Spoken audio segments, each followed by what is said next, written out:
this point, what I do is kind of expanding. So started off as a theater director and a playwright, and last year wrote my first book, and just completed a major new play that premiered in the spring. But I'm also beginning now to develop something for television, which I've never done before, and a whole new genre, a whole new form, and a whole new world, whole new creative and business world that I'm just starting to navigate. So I feel like my artistic life is evolving and changing, but still centered around history, current events, and kind of a theme running through, which is great tragedy, human loss, and the human drama around those losses and those tragedies. You work slow. How's that going to work with television? I know, it's probably going to kick my butt, right? The process. I'm betting on you over pretty much anybody, okay. Right. But I just want to know what the process is going to be like. Well, the slow part of the process is usually the research part of it. And so with the case of the television project, it's actually developing a mini-series based on the Jonestown material. So the research has already been done for that. So now, I've made a stage play from that material and called The People's Temple. And I also made a book from that material called Stories from Jonestown. And now developing hopefully an 8-episode mini-series. Yeah, so the writing of the series will have to go quickly, but the research has already been done. Once we've been given a green light, the writing will have to go quickly, yes. It's writing for somebody else's direction, so you won't have an ensemble to work with? Yeah, that's the hardest part about the decision to go in this direction.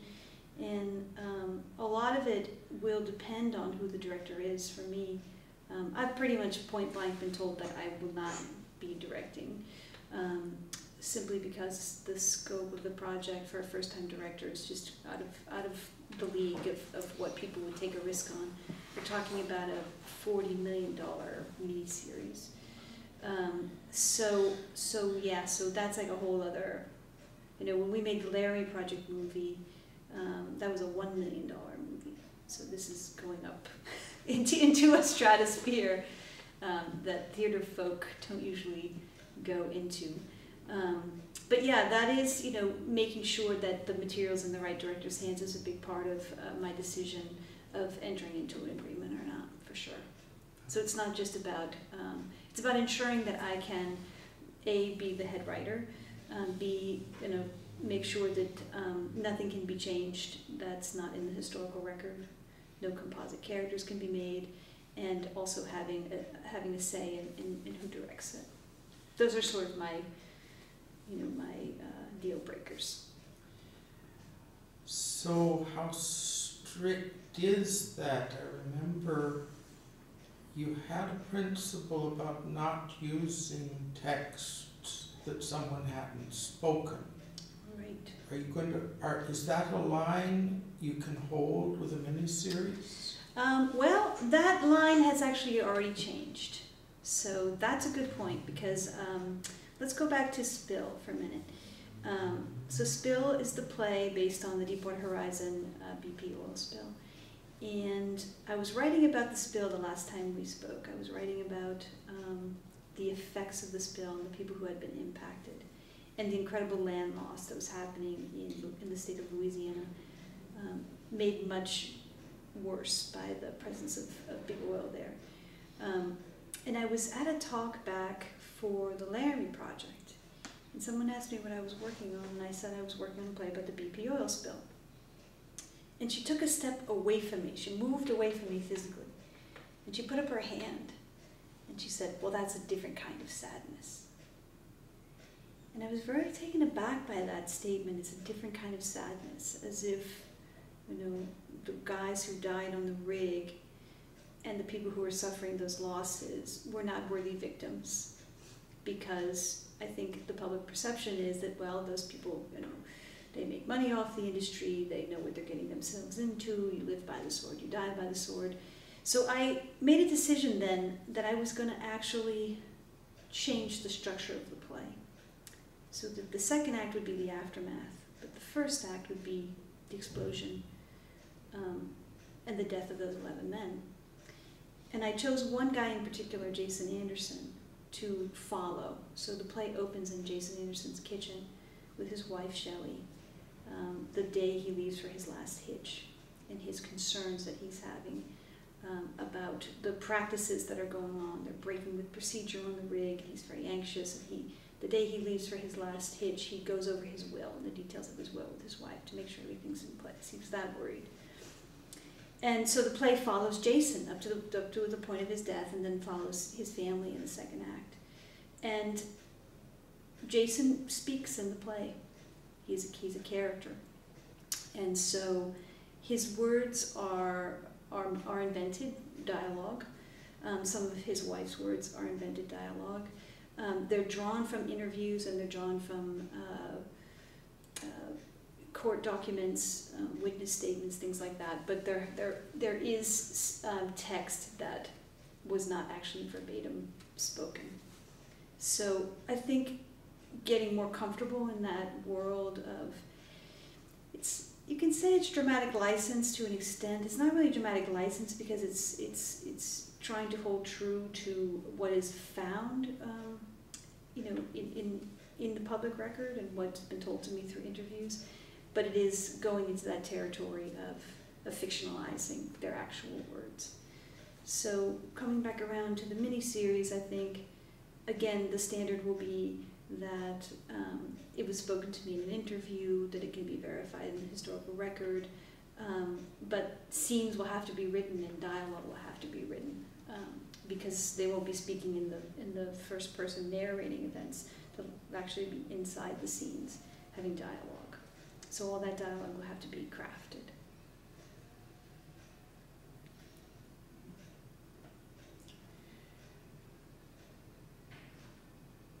The worry, of course, is that people will try to make it interesting in a different way than it naturally is interesting. And I can see some possibilities for conflict. There can be some, there are definitely minefields. There are definitely, especially I think with some of the network television leaning toward violence and sex and almost like sort of an obsession with the grotesque. You know, there's a new show, Penny Dreadful. I haven't watched it, but True Detective, I haven't watched it, but the themes like death and murder. And so the story of Jonestown definitely has the recipe to make that kind of sensationalist version. It has those elements, so yes, trying to maintain control over the narrative and over the story and how the story gets told is going to definitely be challenging. I'm sort of surprised that they're talking to you. I mean, they have your primary stuff as public domain records, right? To the extent they want to be accurate, that's there. Right. And I mean, it's the sort of story that miniseries get made about. They know how to do it. They're going to have to throw a screenwriter at it anyhow. You don't have to answer this because I'm sure it's an embarrassing and awkward thing in the middle of negotiations, but I'm really puzzled about why you're in the picture at all, given what has been done in the way of media celebrations of events. They know how to tell a story to grab their readers, to grab emotions. The standard of accuracy is very different from yours. What do you, I mean, maybe there's an innocuous way to ask the question, like, what do you contribute that they care about? Yeah, well, it's interesting you should say that, because I've been contacted by a lot of producers about this, about my book, trying to license the rights to my book. Many, many, many producers. Probably 15 or 20. And when they contact me, I say the same thing. I say, I'm not interested in licensing my book. I'm not going to just give you the material. I'm going to write the screenplay. I have to have a guarantee that I'm going to do that, or I'm not going to license the material. And most of them don't want to have anything to do with me after that. You're right. I'm nothing to them. Not even at the bottom of the totem pole. I'm not even near the pole. I'm like in another city. But one producer came along who had a connection with the Jonestown story. He was the agent for Charles Kraus of the Washington Post. So he's an older gentleman. And Charles Kraus was one of the media people who went with the congressman to Jonestown and nearly escaped with his life. Leo Ryan died, the congressman died, Charles Kraus got out, he wrote a book. An agent, this guy was his agent. They sold his book to make the first Guyana tragedy movie, which was terrible and historically inaccurate. But it was almost as if this producer said that he wanted, it wasn't that he said he wanted to make it right, but he said he would approach this one very differently, and he would want to produce it himself, and he wasn't in a position to produce it himself then. And so he impressed me with his integrity. And then a second character came along, who's a movie actor, who, unbeknownst to me, had become obsessed with the story over the years and had been interviewing a lot of the same people that I've interviewed, and he wanted to write a miniseries. And so he started asking around, who should I talk to? And everybody kept saying, Leigh, you should talk to Leigh, you should talk to Leigh, you really got to meet with Leigh. And he kept hearing my name over and over and over again. And so he contacted me also. And he is coming at it from a very similar perspective that I was coming at it, having been interviewing people for 3 years and studying the archives, studying the material. And so we're trying to build a team, build a package that is going to a network. As opposed to a network hiring a screenwriter and making, NBC is doing a 4-part Rosemary's Baby. I don't know if you've seen that. I saw it in the taxi. I saw the little ad for it in the taxi. He was doing a 4-part Rosemary's Baby, and I thought, oh God, don't let that happen to us. But we're actually trying to go to a network and find executives who actually will do it our way. And if they don't want to do it our way, we're not going to give them our material or our permissions or anything like that. So we're trying to even the playing field in terms of what we have to offer versus just trying to sell something for the sake of selling it. It's a good moment, I think. There's a lot of young people who don't even know what Jonestown is, who haven't even heard of it, who will use the term, they drank the Kool-Aid, or you're drinking the Kool-Aid in a very callous or ironic way, not even knowing the history behind it. So I think it's an interesting moment to revisit, that history and to think about that time period in America where a utopian vision or an idea that one could change the world through one's perseverance and actions.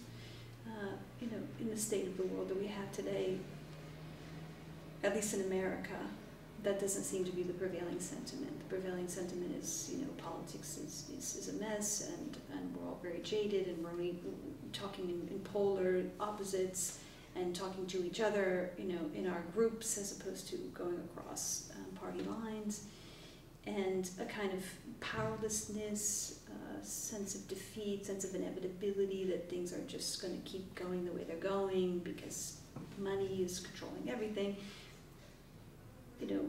In the time period that we're talking about, in this particularly in the 60s, that wasn't the prevailing view the young people and of the people who were involved in People's Temple. So I think it could be actually a really interesting moment to revisit that history, just by contrast to the state of the world today.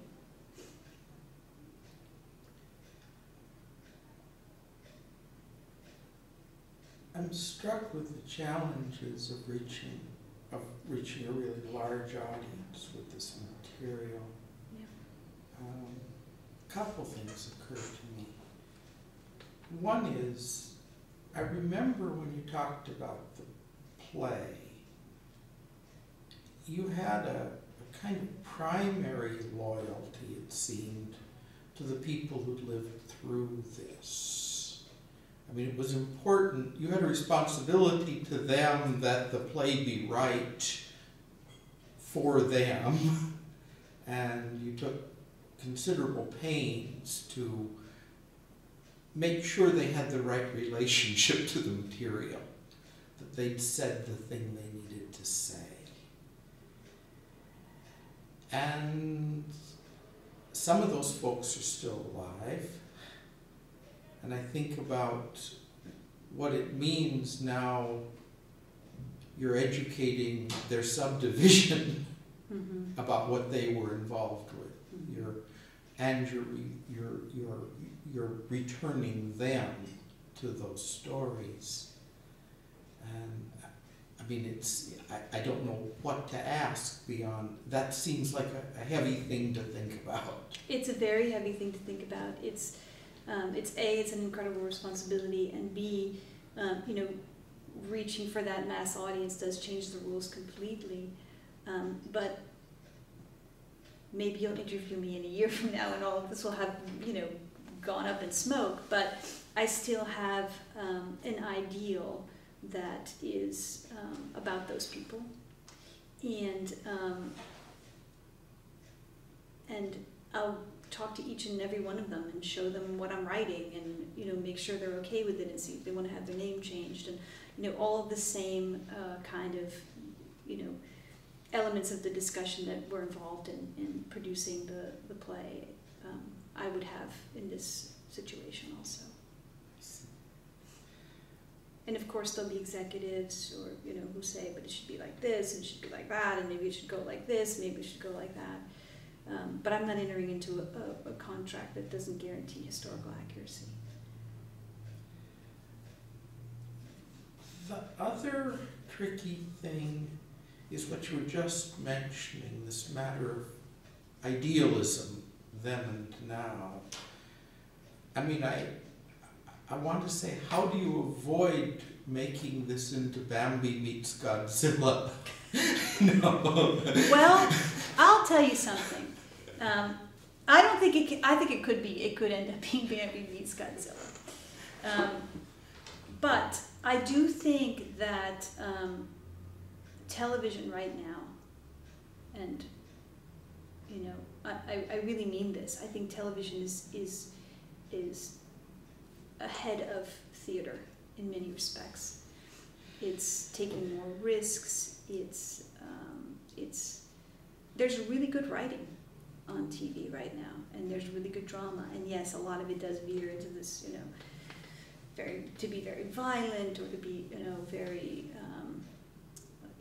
sexually gratuitous and all of that. But fundamentally, there are, really good ensemble dramas on TV right now. And that to me is the hook, like being able to write an ensemble drama about People's Temple where this array of characters that were formerly very distant other cult people become much, much closer. Really, literally in your living room, and you're engaging with them, and you're having those relationships with them, getting invested in them, not as other, but as people going through a drama, living through a drama. And I think that this material can be crafted to be very intimate, to be very personal, and to be dramatic without being sensational. I truly believe that, otherwise I wouldn't even entertain this. Convincing a network that that's the case, and then selling the writing, and convincing them to go in these certain directions. will be challenging. But with the case of HBO, for example, with Larry Project, it was a very sincere movie. It didn't have,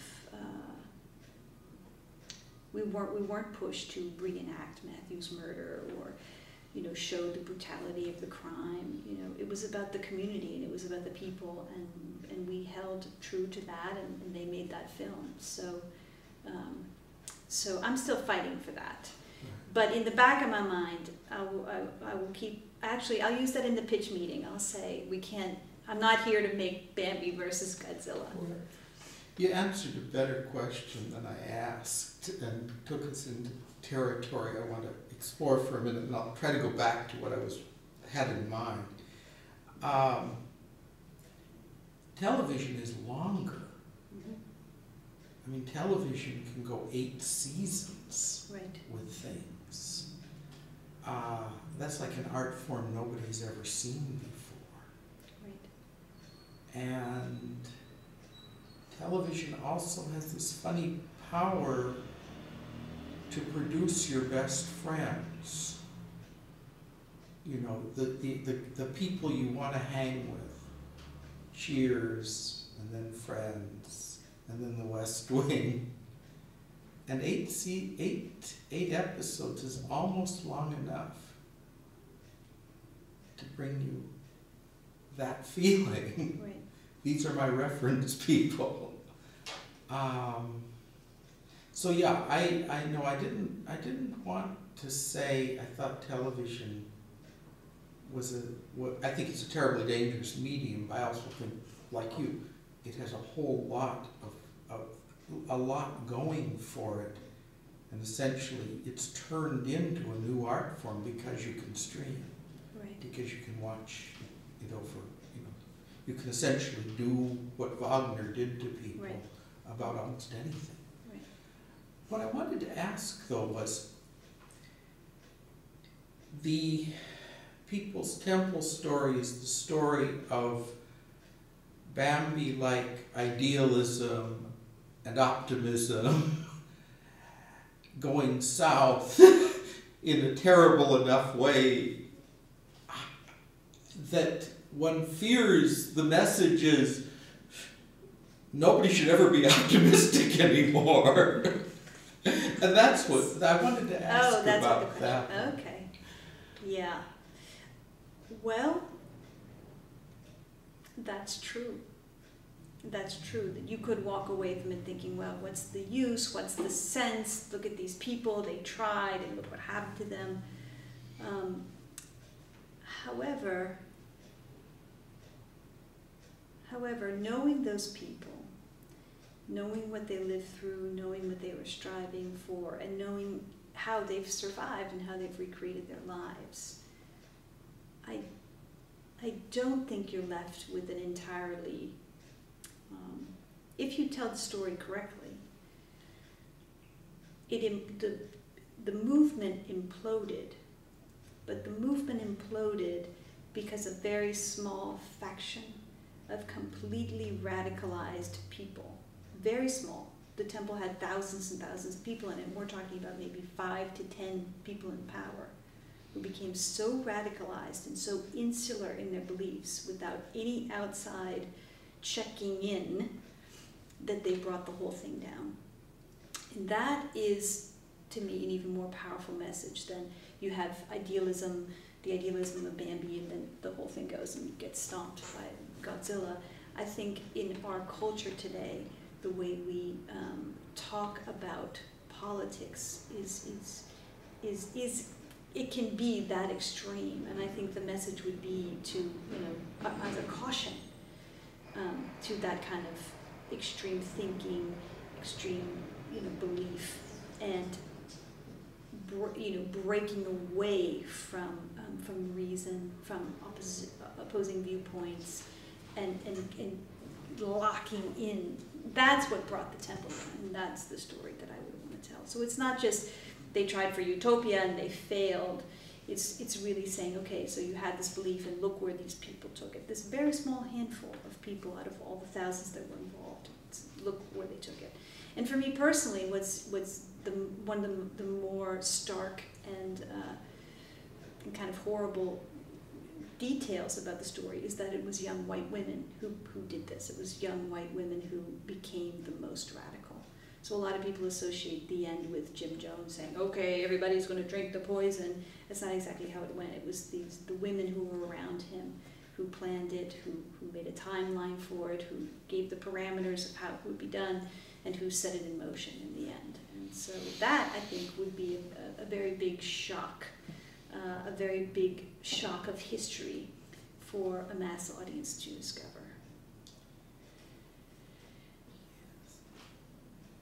Am I understanding correctly that your intention is to carry the story on substantially beyond the murders and suicides? Well, it would be a limited series, what's called a limited series. So it would just be that one season. It wouldn't go on past the murder suicides. Maybe 1 or 2 episodes beyond it. I just was picking up on what you said earlier, that in order to understand this as not a total disaster, it's important to understand what people have done with their lives afterward. And I was wondering if it's part of your commitment going into this to show that. I don't know I would love to do that. I don't know if we'd be able to show it narratively. I don't know if we'd be able to show it by going further with the actual, plot of the miniseries.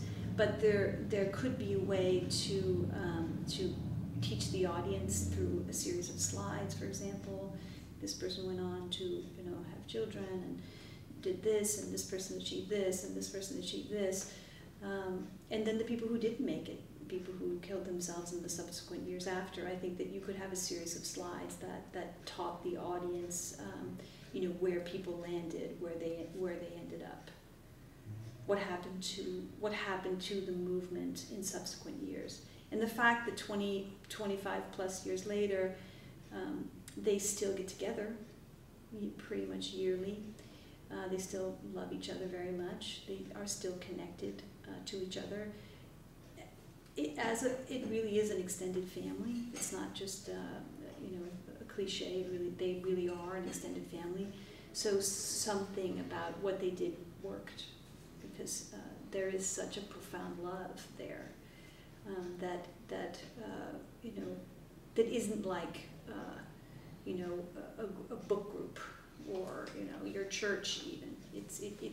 They transcended in some way in what they did. Yes. But there's a point where you expect that the convention that in some important way the massacre is, or the slaughter, the bloodletting, the people dead is the end point beyond which there may be an addendum, but that convention is just too strong in television to fight. I'm not so sure. The immediate aftermath of, they had made a pledge to each other that if the deaths in Jonestown occurred, that the deaths in other places would also occur. And nobody killed themselves who wasn't in Jonestown, except for one person who was in the capital city. So there is a drama after, and of course, the investigation of a congressman's death. So I do think there is still a narrative drive that, it doesn't have to be the bloodletting, blackout, end of miniseries. And I'm going to push for there to be, as much content as possible after. There's also a way that you can start from those events and track back, so it doesn't have to just arc to the end and let that be the final note. But yeah, these are all the challenges. These are certainly all the challenges is it's very seductive to end there, and I'm sure executives sitting behind a table are going to say, oh, I get it, you know, this happens, that happens, and then they all die.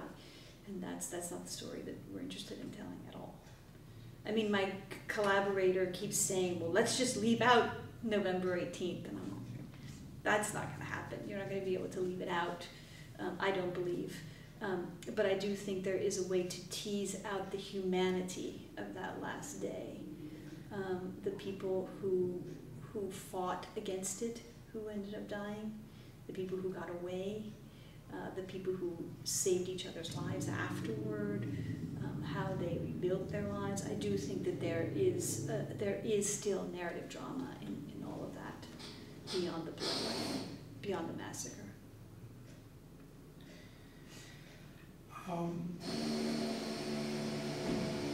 You're engaged now in the culmination of a pretty long process of depicting a disaster and its aftermath.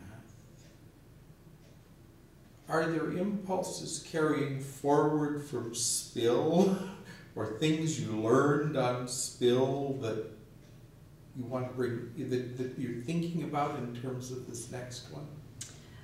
For sure. I mean, the explosion of the Deepwater Horizon is an incredibly dramatic event, and the telling of that story leading up to it has incredible drama in it. Well, first I had to learn how it happened, why it happened, but there were executives that went out to the Deepwater Horizon supposedly to give them a safety award because they hadn't had any injuries in 7 years. They hadn't lost any time due to injuries. So ostensibly, these executives went to give them an award. The job at Macondo was 47 days late at about $500,000 a day. So the job was $20 million over. They were having all kinds of problems with it. So did they just go out to give them a safety dinner? They still say yes, but as one character says, when the wheels come out to the rig, everybody knows those are the guys who fire people. But as it turns out, while those executives were in this banquet, this dinner, applauding the Deepwater Horizon and its crew members on such a wonderful job that they were doing, the rig was in fact blowing out. It wasn't a gusher, it wasn't blowing out like a big gusher, it was bubbling up. And the gas was coming up the riser and about to fill, methane gas was coming up the riser and about to, get sucked up by the engines and blow the whole thing up while they were teaching them, while they were toasting them. And so after the dinner, the gas is coming up, the dinner ends, and the executives go to the bridge. And on the bridge is, very impressive. This is a very impressive rig, and they're on the bridge, and somebody has the idea that they should let the executives pretend they're driving the ship. They have a video simulator, and so they switch the ship into the video simulator. And they program in high seas and strong winds, and so the guys are there like literally playing a video game when it blows up. So that was, it's a horrible event, but it was incredibly dramatic to write when you started to figure out that these things were happening simultaneously. So on stage you have a dinner, and the guys are in the drill shack, and they're saying, oh, I have a problem here, I got a problem here, and these guys are saying, you guys are doing a great job, and just the juxtaposition of those things is incredibly theatrically dramatic. So yeah, so I guess you could say that I learned how to write a disaster movie. Like I learned how to craft this disaster narrative, and still, I think, keep that sense of human closeness with the guys who are living through it. And so yeah, that taught me a lot. That actually taught me a lot. And it takes place in real time, a lot of it.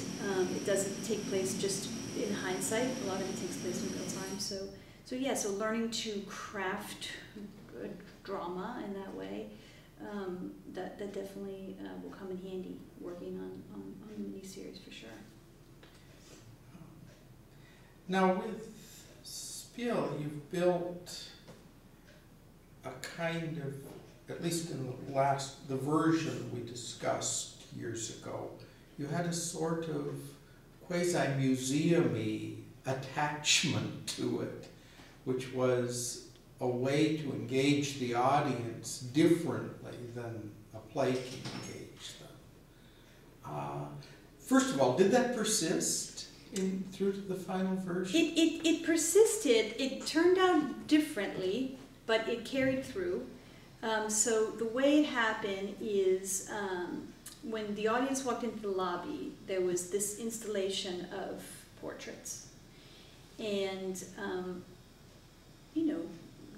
life-size, mural-size portraits of all of these characters.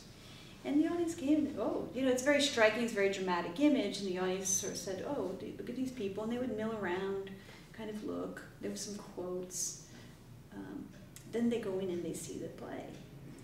And then at intermission, completely different relationship to those images.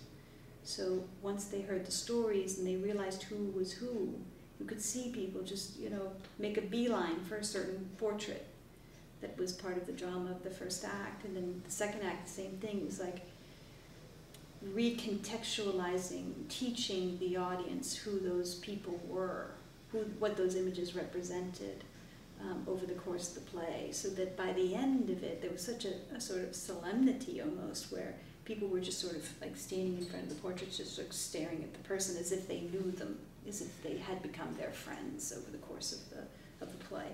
So it didn't have an installation museum kind of layout that the play took place in. The play was still in a theater proper, but the effect of relating to the portraits was incredibly powerful, and it was something that people really fed back to us in all the talkbacks, was getting to know those people and then spending time with their images as if they knew them and were connected to them.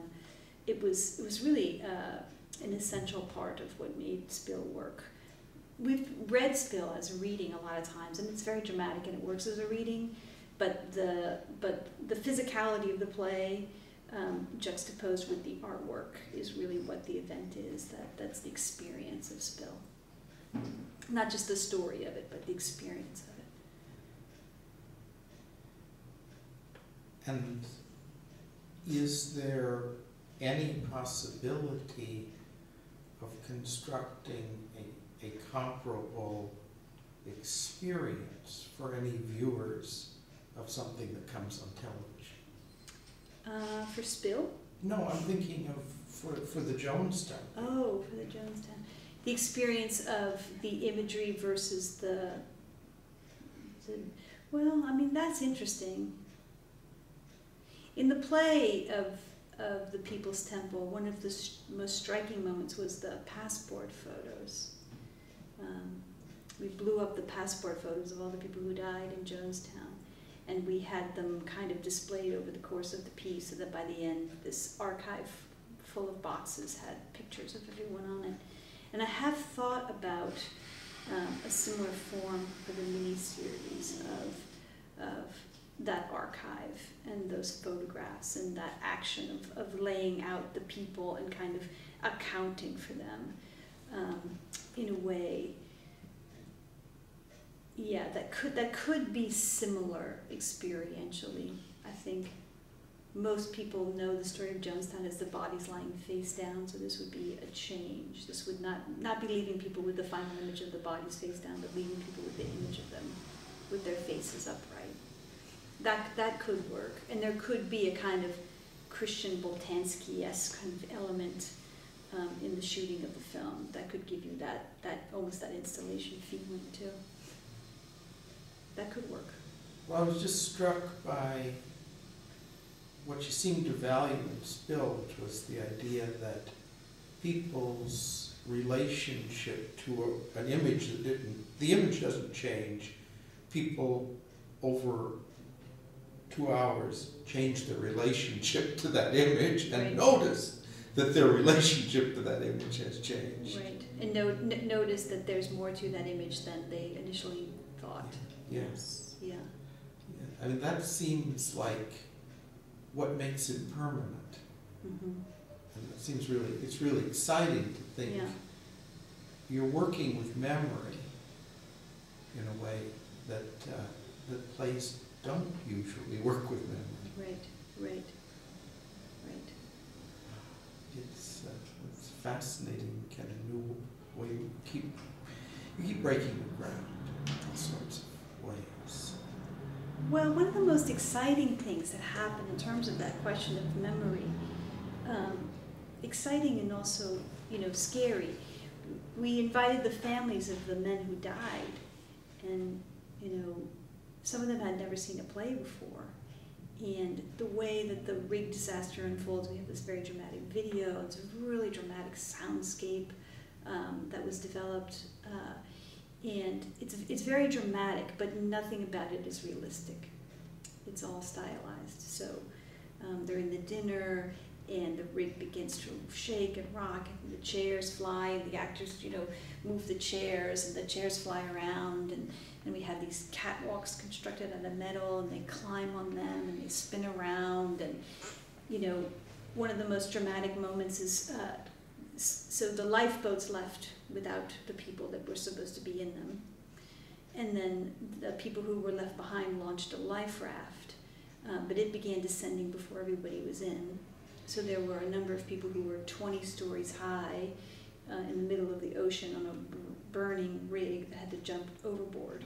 And they all survived, but that's one of the last moments is they jump overboard. So obviously nobody literally jumped overboard. We didn't recreate, the big explosion, anything like that.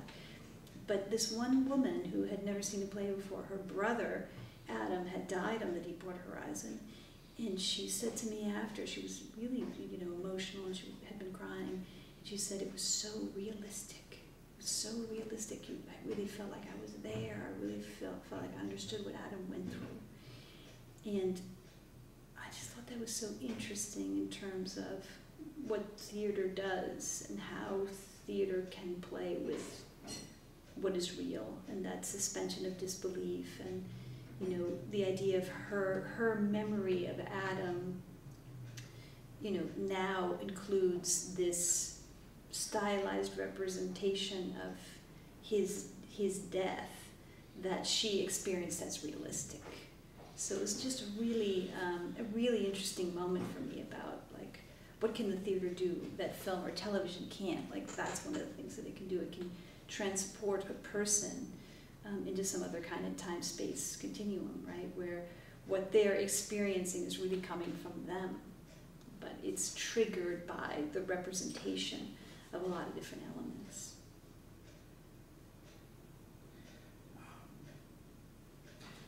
When we last talked, you had you'd written a book, and so moved into this space of reflecting on your own experience doing the interviews and engaging with this material. How's that piece of your life coming? I mean, the door that got opened with that. With the book? Yeah, I mean, not so much the book, but the activity that the book opened for you. Uh-huh. Have you kept writing in that vein? Is that still an important project for you? Is it kind of a one-off? I don't know if it was one of the hardest things I've ever done, and it's only with a lot of hindsight that I realized the actual toll it took on me. I work in a collaborative form, and I'm constantly engaging with other artists when I make work. And so the solitary process of writing a book, I went somewhere that I wasn't even aware that I was until I was just, many, many miles out of that solitary place.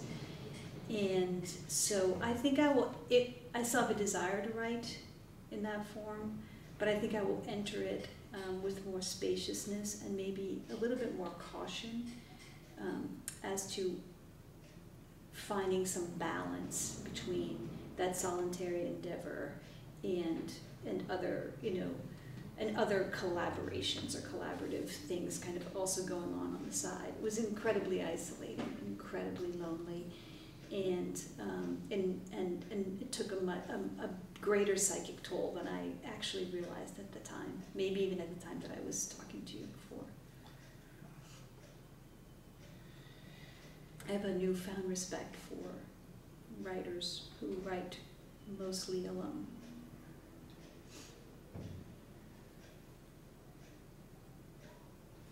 I suppose there comes a point in a person's career, whatever kind of career you have, where you realize that there's a finite amount of energy and time right. and attention and first-rate attention. And you, because you've been so successful, you're led into so many new directions. The phone rings. Where do you want your energy to go next? Well, there's this piece that I was trying to write a long time ago, which was really a love story. It was a Victorian era, lesbian love story about this famous actress from the 19th century named Charlotte Cushman. And it's a piece that I felt was really going to liberate me from the tragedy, the tragedy plays that I had been creating. And I could never get any real traction with it. Like I did workshops and I did labs, but I could never quite crack the code of what was the story that I was trying to tell, and I couldn't quite make it accessible to artistic directors to get on board with it. But there is something about turning my first-rate attention toward themes like love and relationships and art and artistic ideas and not. I've spent a lot of time on loss and grief and the ways that people's lives are permanently changed by tragic events, and I'd like to go into a different kind of territory, a different kind of landscape, particularly since it is a love story between women, and women just don't get as much play as men as characters. They get play as villainous characters, but just as complicated humans. They don't get as much play as men, and so I'd like to turn my attention toward that play, and in general toward female protagonists, developing more female protagonists. And it's not going to end up like Hitchcock deciding to do a musical. No. So, have you reflected? I'm teaching a course right now that they billed it as racism and sexism, and I said about 3 weeks in, what we've got here is a bus tour through hell, and I'm the tour guide. Right. And if you don't like it, you're a Right. sensitive person, Right. and the more sensitive you are, the more you're going to hate this. Right. And basically, I've used the word evil more times in the last 3 months than I have in the rest of my life. Right.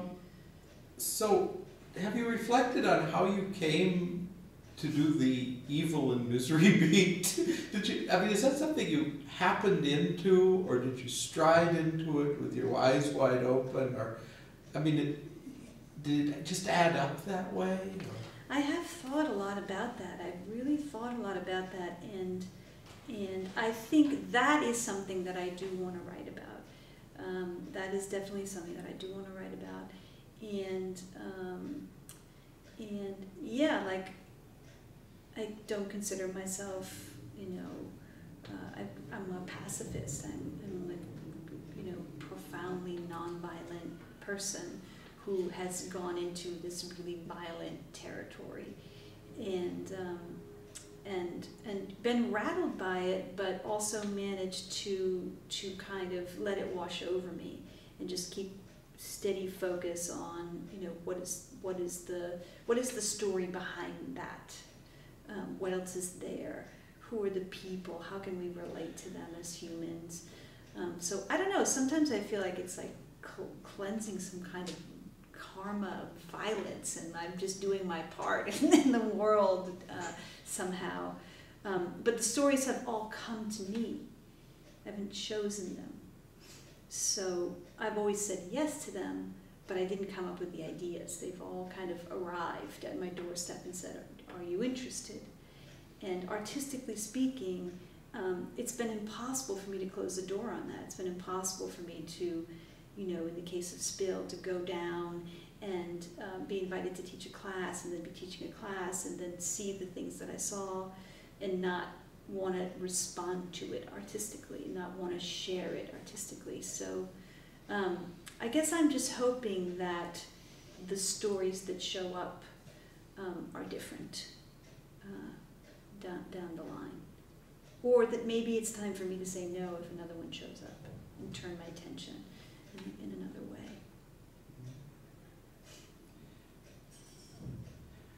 One of the books I've used the last semester is Samantha Power's thing, A Problem from Hell, which is an account of genocides in the 20th century and what America did about them. Essentially nothing. Nothing, right. And the title is kind of the important part of the book, because one reads it one way, and then later, one reads it one way and then learns through the course of the book that this is what people say about bad things when they don't intend to do anything. There's a language of inaction, and that's tragic is one line in that language, and this is a problem from hell is another line in that language, and they both translate as this is not something we're touching. This is beyond our pay grade. And over again, I mean, the story is really, as it turns out, the story of that phrase coming up and being a block to anybody doing anything. I'm wondering how you think about the portrayals you do and their relationship to action. Yeah, that's really interesting. It's a way of profoundly distancing oneself from actually having any kind of culpability, right? I think in the case of the murder of Matthew Shepard, that was the most straightforward case, because I think people could kind of collectively say, all right, well, homophobia is wrong, this shouldn't happen, and you could kind of separate, like, these are the good guys, these are the bad guys, I shouldn't agree with these guys, I should go along with these guys. And people did have a lot of personal transformations that did move them to action. Simple action, coming out to their parents, defending someone from bullying, but that stuff adds up, and that stuff really makes a difference. In the case of Jonestown, I think that the play did a lot to bridge the distance between the crazy cultists who drank the Kool-Aid and the people who were watching. But it was historical, and it was already gone, so I don't think it gave people a feeling of like, I should do something about this. Maybe it gave people a thought like, I should rethink what the media tells me about a story, about history. In the case of Spill, this is the most interesting case, because Spill is not about, well, Spill is about how big oil is bad and corporate greed is bad. But the purpose of writing Spill is for people to connect. That guy died because I use what they're taking out. And I use it freely, and I don't think twice about it, and I want to always have it, and I don't ever want to go without it. And trying to put a cause and effect between the devastation being done to the earth and the devastation being done to people all the time, every day, across the planet for our very, very comfortable way of life. And that is proving rather challenging. People will come out of it and say, isn't it terrible what BP did? And that's really, I mean, it is terrible what BP did, but that's not really the message of the play. The message of the play is, I have a stake in this. And I actually had one guy so far that I know of in North Dakota who, upon hearing the reading of Spill, just used a simple phrase in the talkback where he said, our crude. He used the word our crude because the slurry in North Dakota has been in train wrecks very recently. But he took ownership of it. And so it is my deep desire with Spill that people begin to take ownership of the processes and the consequences that for some reason, I don't know why, I guess I'm not really sure, but we don't live in the world of consequences as much as the people who extract the oil live in the world of consequences.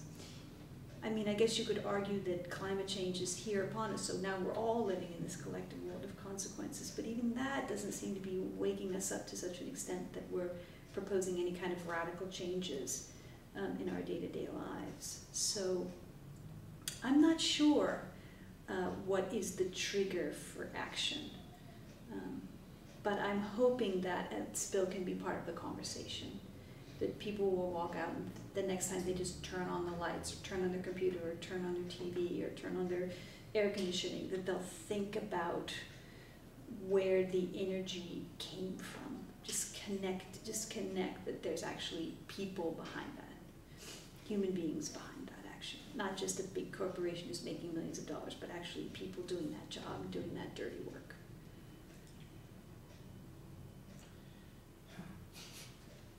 It's funny, I mean, the Keystone decision is upon us. It